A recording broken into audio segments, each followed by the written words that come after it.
coordination with Central Railway, Konkan Railway has planned to run 246 special trains during this ensuing Ganpati festival. These trains will be started from 11th of September and will be up there up to 27th of September. It will be covering entire Ganesh Utsav. These trains are being run between CSTM Sawantwadi, CSTM Ratnagiri, LTT Sawantwadi, LTT Ratnagiri, then Pune Ratnagiri, then CSMT Madgaon, LTT Madgaon, and various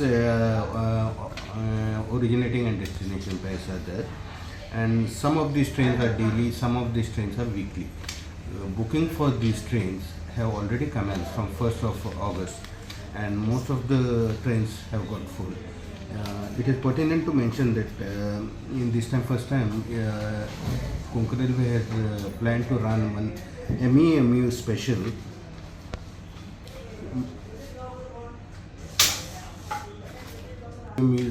up to Chiploon for the benefit of passengers.